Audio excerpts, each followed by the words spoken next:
నమస్కారం. మహా న్యూస్ ప్రేక్షకులకి కంటెస్ట్ చేస్తున్నటువంటి ఎంపీ క్యాండిడేట్ని పరిచయం చేసే కార్యక్రమంలో భాగంగా భువనగిరి నుంచి ఒక స్ట్రాంగ్ క్యాండిడేట్ని పరిచయం చామాల కిరణ్ కుమార్ రెడ్డి గారు. చామాల కిరణ్ కుమార్ రెడ్డి గారు, ఉగాది శుభాకాంక్షలతో ప్రారంభిద్దాం. మీ నియోజకవర్గ ప్రజలకి ఉగాది శుభాకాంక్షలు చెప్పండి. భువనగిరి పార్లమెంటు అభ్యర్థిగా కాంగ్రెస్ పార్టీ నాకు అవకాశం ఇచ్చింది. ఈరోజు భువనగిరి ప్రజలందరికీ కూడా తెలుగు నూతన సంవత్సర ఉగాది శుభాకాంక్షలు. మీ అందరూ కూడా ఈ పండుగలో మనం ఎలాగైతే తీపి చేదు ఏదైతే ప్రసాదం చేసుకుంటామో అలాగే మీరు కూడా మన జీవితాలలో కష్ట సుఖాలు ఉంటాయి, అవన్నీ కలిసి పంచుకోవడమే జీవితం అనే దాన్ని ఒక అర్థం చేసుకొని ముందుకు పోవాల్సిన అవసరం ఉంది. మొదటి ఉగాది పండుగ తెలంగాణలో కాంగ్రెస్ ప్రభుత్వంలో. సో అంతా మంచి జరుగుతుందని నమ్ముతూ మంచి జరిగే విధంగా పాలన అందిస్తుందని కాంగ్రెస్ తెలియజేస్తూ ఇంటర్వ్యూ స్టార్ట్ చేద్దాం. కిరణ్ కుమార్ రెడ్డి గారు, ప్రత్యక్ష ఎన్నికల్లో ఇంతవరకు మీరు పాల్గొన్నటువంటి అనుభవం లేదు అనేది ఉంది. అంటే ఆ ప్రత్యక్ష ఎన్నికలు ఎట్లా ఉన్నాయి అనేది ఈ క్యాంపెయిన్లో మీరు అనుభవించారా? 2009లో కూడా పార్లమెంట్ సీట్ అడగడం జరిగింది. సేమ్ అప్పుడే కొత్త నియోజకవర్గం భువనగిరి, కానీ అవకాశాలు రాలే మనకు. ఎందుకంటే నా సొంత నియోజకవర్గం తుంగతుర్తి. నేను 2009లోనే youth Congress all India general secretary ఉండి అటు అసెంబ్లీకి వెళ్ళిపోయినా రిజర్వ్, ఇటు పార్లమెంట్ అడిగినప్పుడు రాజశేఖర రెడ్డి గారి ప్రభుత్వంలో అప్పుడు ఇది బీసీకి ఇస్తా అనుకుర్రు. కానీ అప్పుడు ఏమైపోయిందంటే రాజగోపాల్ రెడ్డి గారికి అవకాశం వచ్చింది. అప్పుడు ఇనీషియల్గా ఏంటంటే నేను యూత్ కాంగ్రెస్ కోటాలో ఢిల్లీ నుంచి రాహుల్ గాంధీ గారి దగ్గర నుంచి ఈ యొక్క సీట్ని అడగడం జరిగింది. కానీ అప్పుడున్న రాజశేఖర రెడ్డి గారి ప్రభుత్వంలో ఆ నిర్ణయం తీసుకోవడం వల్ల అప్పుడు మిస్ అయిపోయినా. తర్వాత సిట్టింగ్ ఎంపీగా 2014లో వారే నిలబడ్డారు. 2018లో ఎన్నికల తర్వాత 19లో అప్పుడున్న కాంగ్రెస్ పార్టీ పరిస్థితి ఏంటంటే కంపల్సరీ మనం పార్టీని బతికేయాలంటే సీనియర్లను నిలబెట్టాలని చెప్పి రేవంత్ రెడ్డి గారిని, ఉత్తమ్ కుమార్ రెడ్డి గారిని, కోమటిరెడ్డి గారిని నిలబెట్టడం జరిగింది వాళ్ళ నియోజకవర్గాలలో. సో అట్లా మనకు అవకాశాలు రాలే. కాకపోతే ప్రత్యక్ష ఎన్నికలు అనేది నేను గోవా ఎన్నికలు చేసిన గతంలో ఈ మధ్య కర్ణాటక ఎన్నికలలో కూడా నేను కోఆర్డినేషను ఒక 2-3 కాన్స్టిట్యున్సీలకు మీరు పాల్గొనటం అన్నది, నేను పాల్గొనడం అనేది 100% ఇది ఫస్ట్ ఎన్నిక as a candidate. How do you feel? డెఫినెట్గా అంటే ఎన్నికలు చేసే అనుభవం ఉంది కాబట్టి బూత్ అనే యూనిట్ని తీసుకొని రాజకీయం చేస్తాను నేను.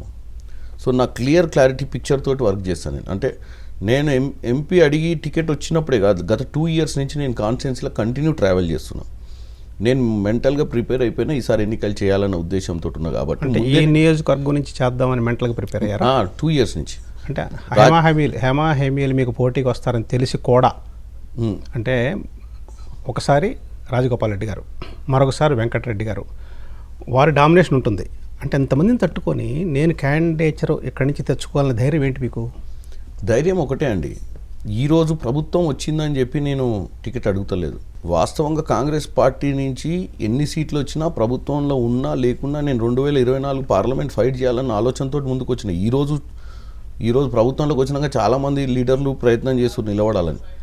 ఎందుకంటే నాకు 100% నమ్మకం ఉంది, కోమటిరెడ్డి వెంకటరెడ్డి గారైనా కోమటిరెడ్డి రాజగోపాల్ రెడ్డి గారైనా ఇద్దరు ఎమ్మెల్యేలు గెలుస్తారని. వాళ్ళిద్దరు గెలిచినప్పుడు థర్డ్ పర్సన్ కొత్తగా ఎమర్జ్ అయ్యే అవకాశం ఉంది అక్కడ. ఎందుకంటే వాళ్ళిద్దరు ఆల్రెడీ అకామిడేట్ అయిన తర్వాత మళ్ళీ వాళ్లకు ఇంకొక సీట్ అనేది ఆటోమేటిక్గా కొత్త వ్యక్తులకు ఇచ్చే అవకాశం ఉంటుందనే ఆలోచనతో నేను ముందు నుంచి పనిచేసుకోవడం మొదలుపెట్టాను. నాకు క్లియర్ పిక్చర్ ఉంది ఉమ్మడి నల్గొండ జిల్లాలో కాంగ్రెస్ పార్టీకి గ్యారంటీ వచ్చే సీట్లు ఏమిటి అని.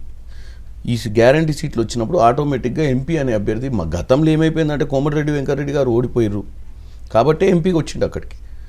రాజగోపాల్ రెడ్డి గారు గెలిచారు, కోమటిరెడ్డి గారు ఓడిపోయారు 18లో. 19లో వాళ్ళు ఎంపీకి వచ్చారు. సో డెఫినెట్గా వీళ్ళందరూ గెలుస్తారన్న నమ్మకం నాకుంది. డెఫినెట్గా వీళ్ళు గెలిచిన తర్వాత నాకున్న పార్టీలో 20 years నుంచి పనిచేస్తున్నటువంటి వ్యవస్థ కాబట్టి 2020 కాకుండా 15 years క్రియాశీలకంగా చేసిన. డెఫినెట్గా నాకు అడ్వాంటేజ్ ఉంటుందన్న ఆలోచన ఉంది. ఆర్గనైజేషన్ పరంగా కానీ, నాకు ఢిల్లీలో ఉన్న సంబంధాలు కానీ, నాకు ఢిల్లీలో ఉన్న ఐడెంటిఫికేషన్, రేవంత్ రెడ్డి గారితో సత్సంగ సంబంధాలు, కోమటిరెడ్డి వెంకటరెడ్డి, రాజగోపాల్ రెడ్డి గారికి నాకున్నటువంటి అంటే సోదర భావం, అంటే కలిసి ఇదివరకు చాలా. అదొక నానుడు ఉంది, రేవంత్ రెడ్డి గారికి మీరు చాలా సన్నిహితంగా ఉండి ఎంతమంది దీనికోసం పోరాడిన ఈ సీటు కోసం ఆయన కావాలని మిమ్మల్ని తెచ్చుకొని నిలబెట్టి గెలిపిస్తాను అనేటి ఒక ప్రతిజ్ఞ చేశారని. ఎందుకంత సాన్నిధ్యం, ఎక్కడి నుంచి వచ్చింది సాన్నిధ్యం? కోమటిరెడ్డి బ్రదర్సే ఫస్ట్ నుంచి పరిచయం 2006, 2007, 2008 నుంచి. 6లో నేను యూత్ కాంగ్రెస్లో పనిచేసిన జిల్లా స్థాయిలో, తర్వాత స్టేట్, తర్వాత సెంట్రల్కి పోయినా. రేవంత్ రెడ్డి గారు 2017లో పరిచయం నాకు కాంగ్రెస్ పార్టీలకు వచ్చిన తర్వాత. కాకపోతే ఏంటంటే కొంతమంది మనుషులతోటి మనం తక్కువ సమయంలోనే కలిసిపోవడం, ప్లస్ ఆయన ఏ వర్క్ ఇచ్చినా కానీ, అంటే నేను ఆయన ఏంటంటే టాలెంట్ ఉన్న వాళ్ళని ఐడెంటిఫై చేసుకోవడంలో ఆయన చాలా సక్సెస్ఫుల్. ఆయన ఈరోజు ఈ పరిస్థితి సక్సెస్గా ఈరోజు ముఖ్యమంత్రి కాగలిగిండు. ఇంత పెద్ద పార్టీలో సీనియర్లు అందరూ ఉన్నాక ఆయనకు స్ట్రాటజీగా ఉంటుంది. ఆయనకు ఏ రూట్లో పోవాలి, ఎవరు హార్డ్ వర్కర్సు, ఎవరికి ఎంత టాలెంట్ ఉందనేది ఈజీగా you can identify right person for the right job. That is ultimate thing, that is the success Mantra. So నన్ను అట్లా పరిచయం చేసిరు ఎవరు ఫ్రెండ్స్. పరిచయం చేసినప్పుడు 1-2 సార్లు కలిసి కూర్చున్నాక నా ఐడియాస్, నేను మాట్లాడే విధానం చూసి కలిసి ట్రావెల్ చేద్దామని డిసైడ్ అయినాం. సరే, కెమిస్ట్రీ కుదిరింది. ఆయన పీసీసీ అవుతాడని గ్యారంటీ లేకుండే, ముఖ్యమంత్రి అవుతాడని గ్యారంటీ లేకుండే, ఏం లేకుండా నేను కలిసి. ఏది ఆశించని ఫ్రెండ్షిప్. నేనేందంటే సరే మనకు కావాల్సింది సెల్ఫ్ రెస్పెక్ట్.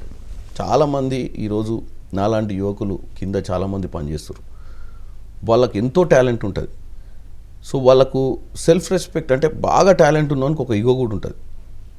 వానికి రెస్పెక్ట్ ఇస్తే, వానికి ఏం అవసరం లేదు, వానికి రెస్పెక్ట్ ఇస్తే వాని టాలెంట్ అంతా బయటకు వస్తుంది. అటువంటి వాళ్ళు చాలామంది ఉన్నారు ఈరోజు. అన్ని పార్టీలలో గ్రాస్ రూట్లో ఉన్నారు, అన్ని సబ్జెక్ట్స్లలో ఉంటారు. కానీ అట్లాంటి టాలెంట్ని బయటికి తీసుకొచ్చే ఒక లీడరు, నాయకుడు ఉన్నప్పుడే వీళ్ళందరూ ఎలివేట్ అవుతారు. సో రేవంత్ రెడ్డి గారు అటువంటి అవకాశం నాకు ఇచ్చారు.